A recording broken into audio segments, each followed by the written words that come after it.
Eu costumo dizer que existem histórias que o tempo não apaga. São os relatos que me chegam de todos os cantos desse nosso Brasil. Muitos vêm até a minha fogueira para contar seus causos, nas noites de quarta, mas nem todos podem fazer essa jornada. Por isso, eles me escrevem. Meu nome é Jonas Meia Face, e sou eu o guardião desses sussurros. Hoje, a poeira da estrada me trouxe 4 histórias que merecem ser ouvidas. Se tem coragem de fazer parte da nossa irmandade, se inscreva no canal e deixe seu like. Agora, apague as luzes, coloque o fone de ouvido e venha ouvir os sussurros do sertão. Primeiro relato. Boa noite, seu Jonas. Meu nome não importa. O que importa é que sou uma das poucas ainda vivas em Monte Santo, aqui no Tocantins, que sabe a verdade sobre a assombração da nossa cidade. Os mais velhos assustam os mais novos com a história da mula da ponte. Dizem que é a alma penada de uma pecadora, uma mulher que se deitou com um padre e foi amaldiçoada por Deus a vagar como uma besta nas noites de quinta-feira. É uma história que contam para assustar as moças, para mantê-las na linha. É uma mentira. Eu era moça naquela época. Eu vi tudo. E eu sei que a história de Joana não é sobre pecado. É sobre injustiça. E a criatura que cavalga nas noites escuras não é uma alma pagando penitência. É uma alma cobrando vingança. Joana era a moça mais bonita e mais inteligente de Monte Santo. Era professora na pequena escola da cidade, tinha um sorriso que desarmava e uma bondade que era comentada por todos. E ela, como muitas de nós, se encantou pelo novo padre que chegou à nossa paróquia, o Padre Tiago. Ele era jovem, bonito, com uma voz que fazia as rezas soarem como poesia. O amor deles nasceu e floresceu no único lugar onde não podia, a casa de Deus. Eram olhares roubados durante a missa, encontros secretos no jardim da igreja ao anoitecer. Era um amor proibido, sim, mas era amor de verdade.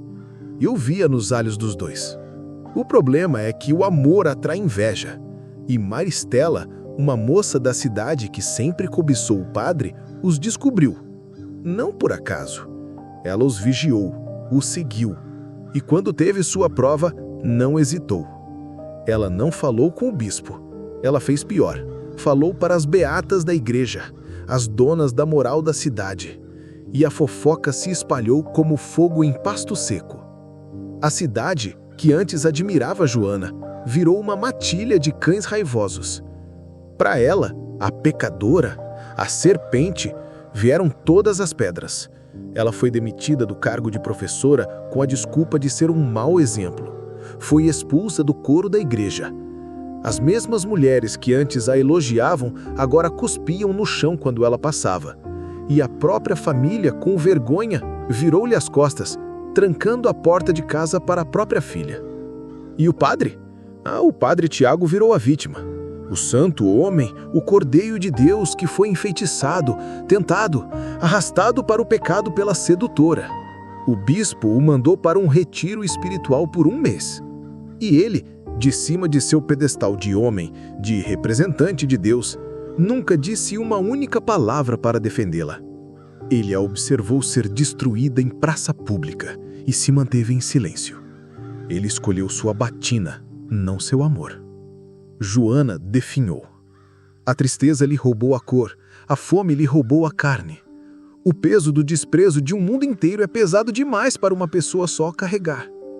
Numa noite de quinta-feira fria e sem estrelas, Joana caminhou até a ponte velha na saída da cidade, a mesma onde eles trocavam juras de amor, e se entregou à escuridão do rio.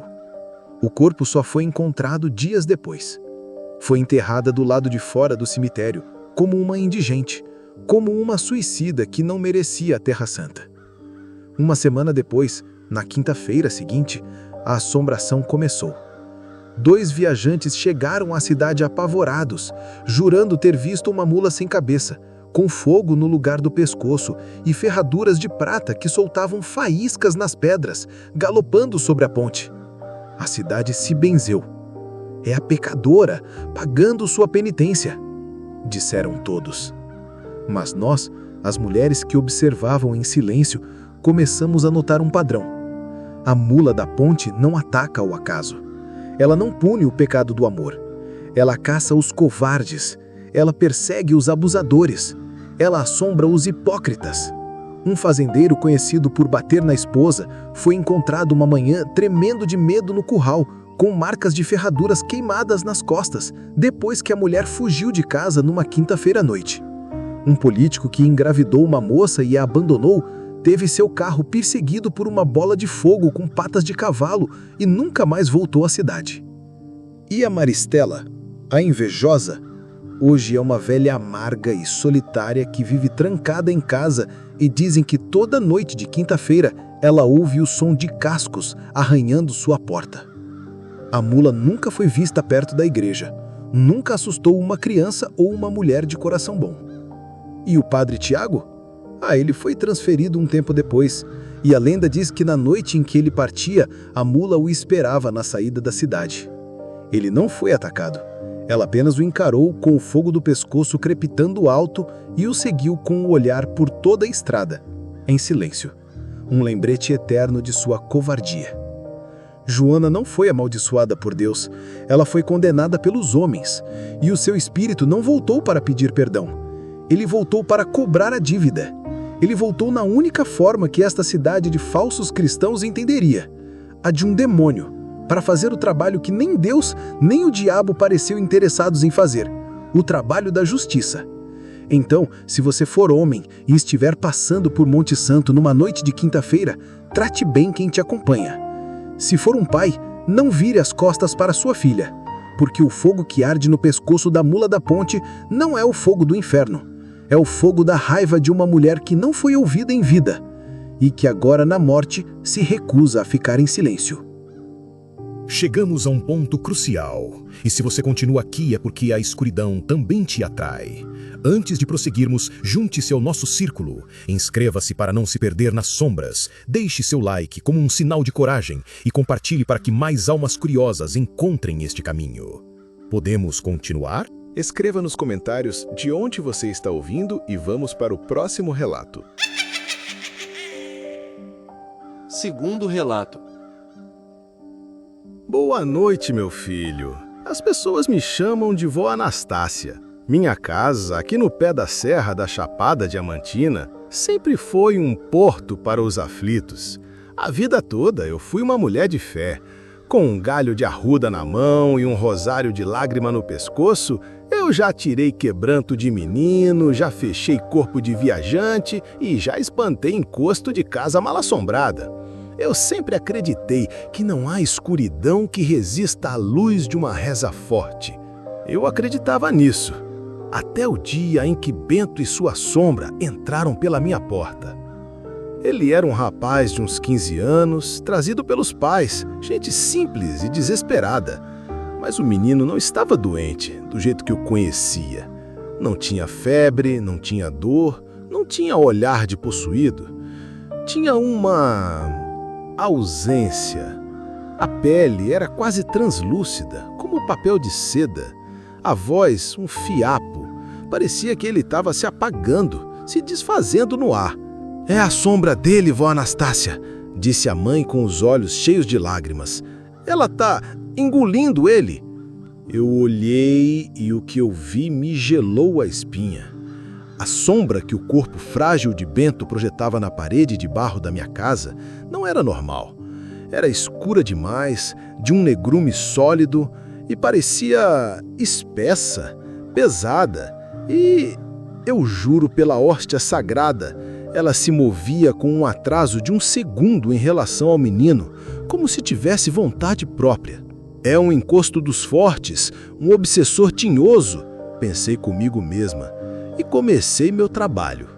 Peguei meus ramos de guiné, acendi meu incenso de mirra e comecei a benzer o rapaz, rezando as orações que minha avó me ensinou, as que são tiro e queda para espantar o mal. Mas algo estranho aconteceu. Conforme a fumaça benta tocava o corpo de Bento, ele se encolhia de dor, gemendo baixo. A sombra na parede, no entanto, parecia se deleitar. Ela se esticou, se espreguiçou e eu tive a impressão de que ela ficou ainda mais escura, mais definida. Fiquei preocupada, mas a fé do ofício é teimosa.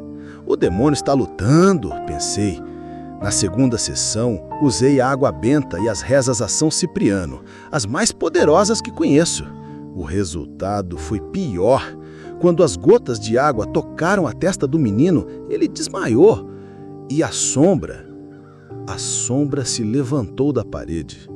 Por um instante, ela se descolou e ficou de pé ao lado do corpo caído, uma silhueta de pura escuridão, antes de se assentar de volta. E eu senti uma inteligência fria vinda dela, um sentimento antigo que zombava da minha fé, do meu terço, da minha água benta. Naquela noite eu não dormi. Entendi que estava errada.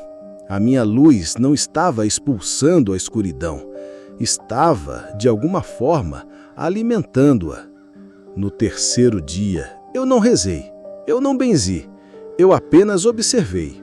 E notei, quando Bento sentava perto da janela, sob a luz forte do sol da chapada, ele parecia mais fraco, quase transparente, e sua sombra no chão era nítida, sólida. Quando eu o levava para o canto mais escuro da sala, ele parecia ganhar um pouco de cor, de substância, e a sombra se acalmava, se fundindo a ele de forma mais natural. Então, fiz a última coisa que podia, um ritual antigo que minha avó chamava de ver a alma, não para curar, mas para entender. Com o quarto na penumbra, acendi um fumo de ervas específicas e peguei um espelho antigo, com a face coberta por uma fina camada de fuligem. Através da fumaça, olhei o reflexo do menino no espelho escuro e a verdade se revelou. Uma verdade que a minha fé não alcançava. O espelho não mostrava um menino de carne e osso sendo seguido por uma sombra parasita.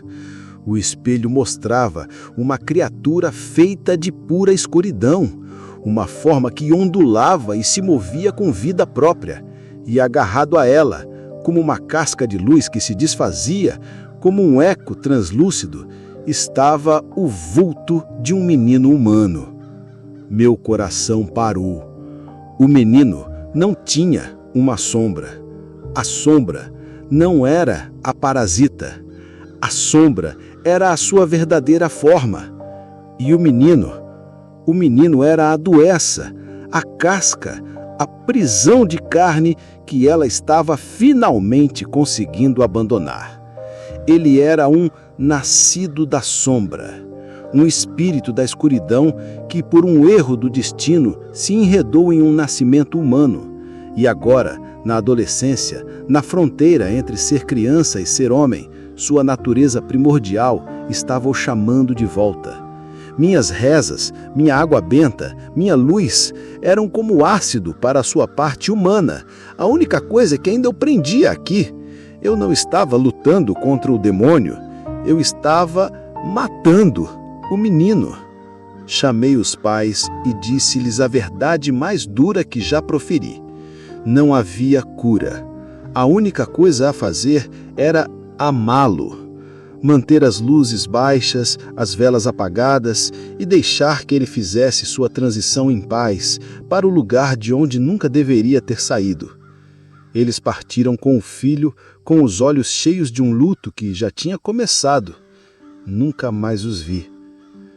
Naquele dia, eu aprendi que a fé é uma ferramenta, não a resposta para tudo. E que não se deve tentar expulsar um demônio de uma casa que, na verdade, sempre pertenceu a ele.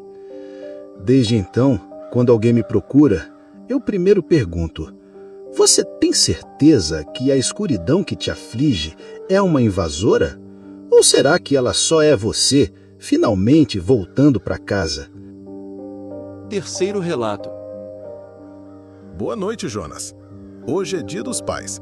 Enquanto a maioria das pessoas celebra com almoços e presentes, eu celebro meu pai em silêncio, lembrando do preço que ele pagou para que eu pudesse viver para ter os meus próprios filhos. Meu nome é Elias, e a minha história é sobre o segredo por trás da sorte da minha família. Eu cresci numa fazenda próspera no Cerrado de Goiás, mas a nossa prosperidade era estranha. Enquanto as fazendas vizinhas sofriam com a estiagem, os nossos poços nunca secavam. Se uma praga de gafanhotos atacava a região, ela devorava as lavouras ao redor, mas pulava as nossas cercas. Eu e meus irmãos crescemos fortes, sem nunca ter uma doença grave, um osso quebrado, um acidente sério. Éramos uma ilha de sorte inexplicável. Meu pai, Silas, era um homem duro como o chão do cerrado no tempo da seca. Calado, sério e estranhamente superprotetor. Ele nos proibia, com uma fúria que não era de seu feitio, de chegar perto de um lugar específico da fazenda, a Pedra do Pequi Morto. Uma formação de rochas cinzentas no morro mais alto, com um único pequizeiro seco e retorcido no topo. A terra ali era sempre fria, e o silêncio era diferente, um silêncio que parecia nos observar. Meu pai envelheceu rápido. Aos 60, já tinha a aparência de um homem de 80, o corpo curvado, a pele enrugada, sempre com um olhar cansado de quem carregava um peso invisível. No seu leito de morte, ele me chamou. Eu era o filho mais velho. "Preciso te contar o preço da nossa sorte, Elias", ele disse com a voz fraca. E ele me contou. Quando eu nasci, não era para ter sobrevivido. Fui acometido por uma febre, uma doença que nenhum médico da região soube curar. Eu estava definhando. Numa noite de desespero, vendo seu primogênito morrer, meu pai fez o que os homens fazem quando Deus não responde. Ele foi procurar outra coisa. Ele foi até a Pedra do Pequi Morto. Um lugar que os antigos diziam ser a morada do dono da terra, um espírito antigo e faminto.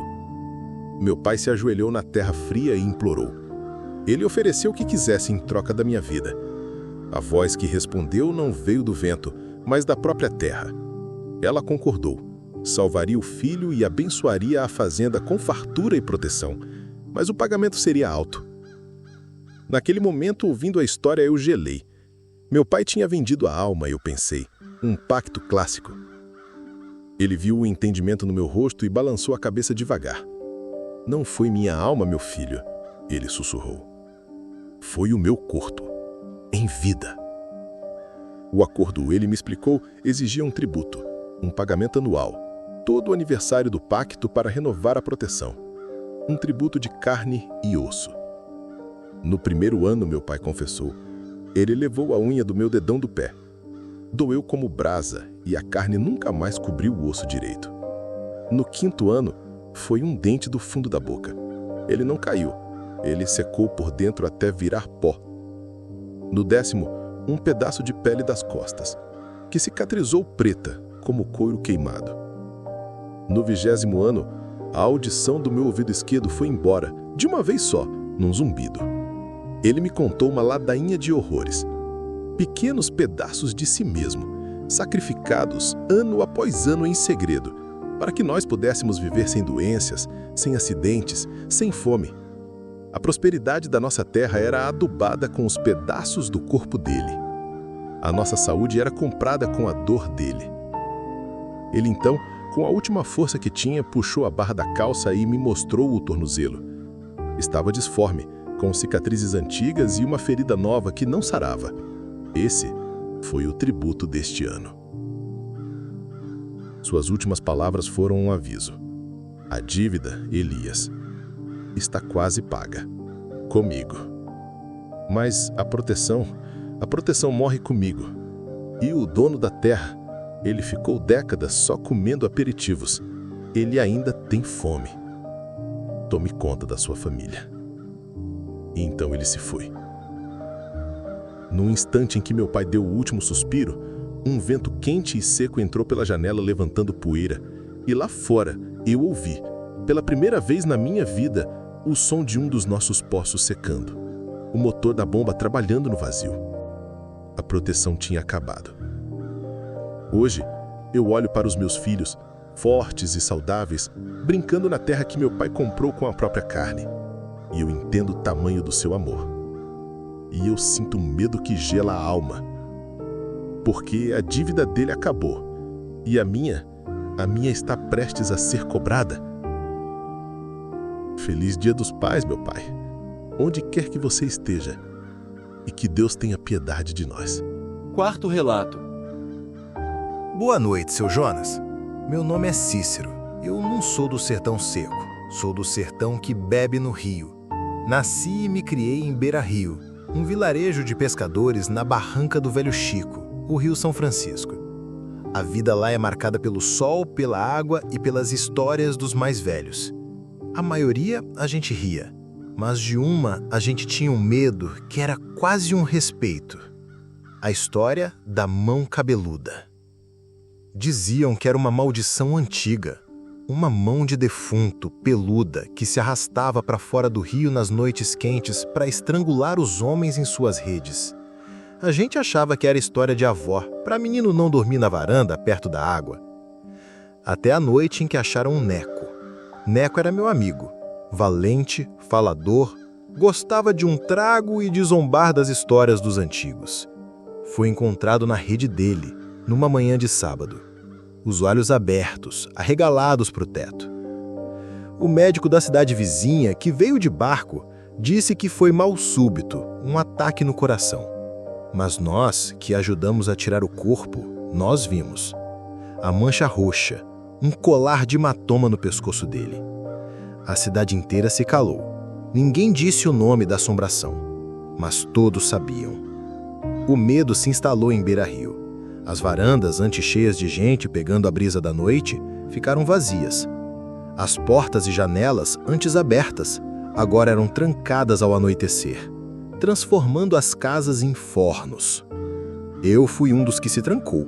Abandonei minha rede na varanda e passei a dormir num colchão no chão da sala.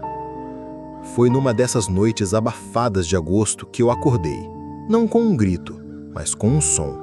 Um som que não pertence a este mundo. Não era um passo, era um som úmido. Um ploc, ploc, ploc, lento como uma fruta podre caindo na lama.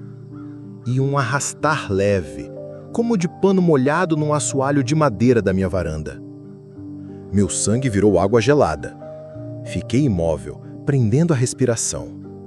Me arrastei até a porta e espiei pela fresta que o cupim tinha feito na madeira. E eu a vi. A luz da lua entrava fraca na varanda. E se movendo pelo chão, estava ela.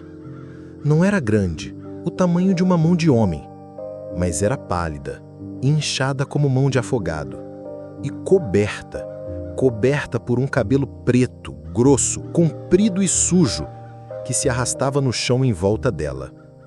E ela se movia, se apoiava nos dedos, se impulsionando para frente, com a agilidade de uma aranha doente. Ela parou no meio da varanda, se ergueu um pouco, como se farejasse o ar, e começou a se mover na direção da minha rede, que estava lá, vazia, balançando com o vento.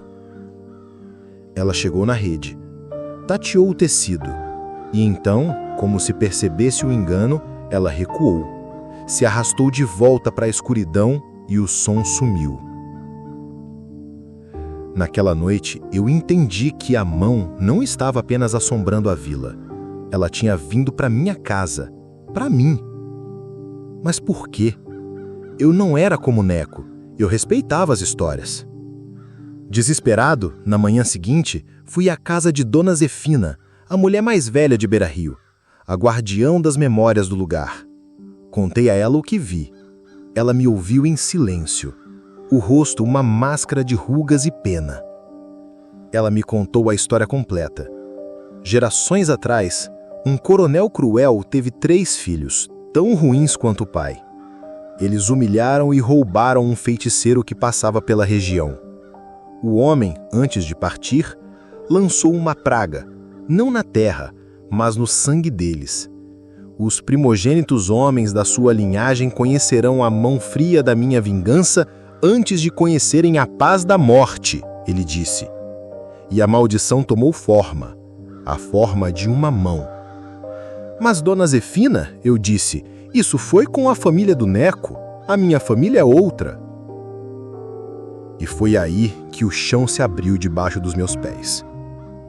Dona Zefina me olhou com uma tristeza infinita. Meu menino, as famílias nesse lugar se cruzam como as águas do rio. A sua trisavó, a mãe do seu bisavô, era irmã da trisavó do Neco. As duas eram filhas do mesmo homem, um dos 3 filhos do coronel que foram amaldiçoados. Meu corpo inteiro ficou dormente. Neco era seu parente de sangue, Cícero, um primo muito distante. A mão não estava caçando ao acaso, ela só terminou o serviço com o galho da família dele. E agora veio começar o serviço no seu. Eu não fui uma testemunha, eu era o próximo da lista. A morte do meu amigo não foi um aviso, foi um aquecimento. Hoje eu não moro mais em Beira-Rio. Fugi para a cidade grande, para longe da água. Moro num apartamento no 10º andar com grades nas janelas. Mas eu não durmo em paz.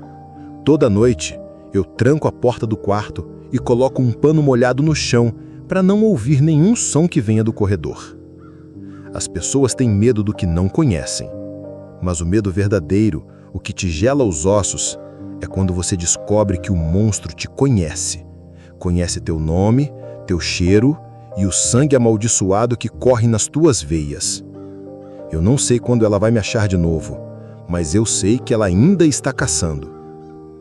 Então, se um dia, numa noite quente, você ouvir um barulho de coisa úmida se arrastando na sua varanda, reze.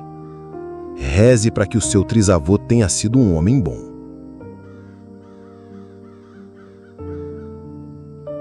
Aqui no canal, todo domingo você mergulha em novos relatos sobrenaturais, lendas assustadoras e mistérios do interior do Brasil. Se você tem um relato sobrenatural, envie pra gente. Sua história pode ser contada aqui, nos Sussurros do Sertão. Inscreva-se, curta e ative o sininho. E lembre-se, no sertão, até o vento pode carregar uma voz. E se esse vídeo te prendeu até aqui, deixa o like. Isso mostra pra gente que você quer mais histórias sombrias e ajuda o canal a continuar crescendo. Nos vemos no próximo relato. Ou será que você já está sendo observado?